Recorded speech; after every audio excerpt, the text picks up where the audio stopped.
Ideas create innovation. All creativity is taking two pre-existing ideas and putting them together to form something new.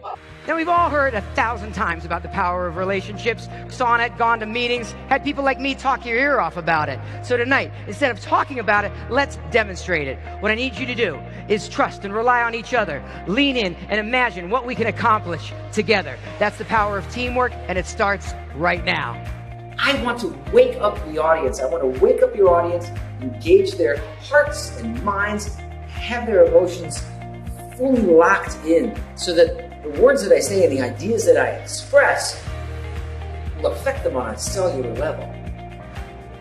Not just here, There is another way to approach it. Instead of resisting the change, instead of trying to resist this great wave of innovation that is coming crashing down over all of us, over all our business enterprises, over everything in our entire lives, we can simply choose to change our frame of mind and redirect our thinking in a way that allows us to creatively innovate. What I love about Josh is he totally customizes it. He's real. He's not out there to do his own shtick, and he also knows the event is not about him. It's about me or it's about my clients. It's their event. And so he completely enhances it. Stand up, whoever the lucky person is, and grab that. You were selected randomly by Beach Ball, as were 3 other members of the audience. One of these gentlemen identified Brazil as the place that he'd like to go to on a dream vacation. Another gentleman out there said he bumped into, was it Matt Damon? And that Matt Damon bought him vodka tonics. I now direct your attention back. There's an ATA case suspended over the stage. I dreamed we went to Brazil with Matt Damon drinking vodka tonics. I don't know how he made a box come down from the ceiling that told a story that was already established in the crowd. I was totally hooked and hung on every word that he said. It was amazing. It was awesome. It was unbelievable. I definitely want him at our next event. what I demonstrate in my keynote performances are the secrets to making the impossible possible. How to think differently, predict the future by creating it. I was just recently the opening keynote speaker at Uber's Global Innovation Conference.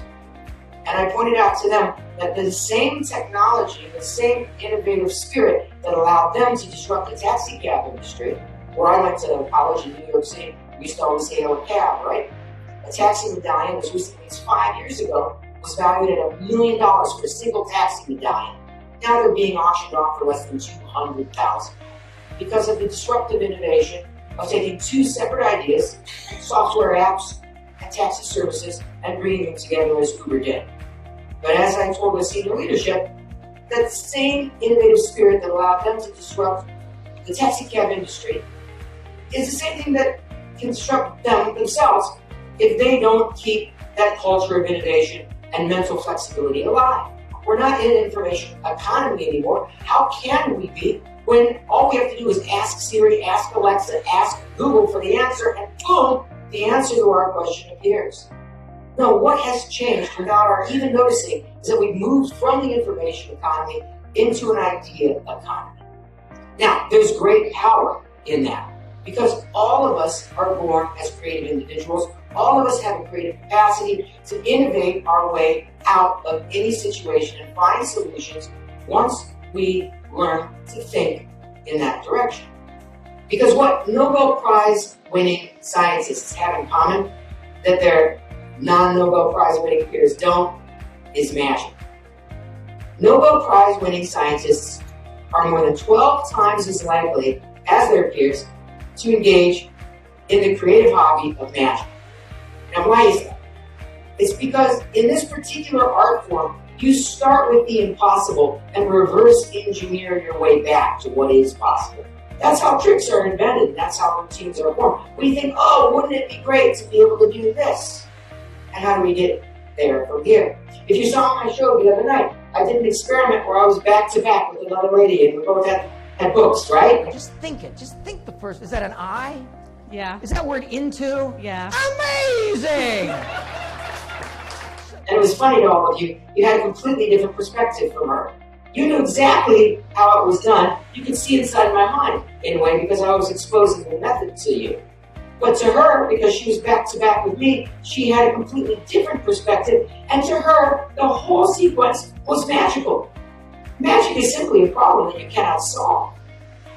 It becomes science once you know the method.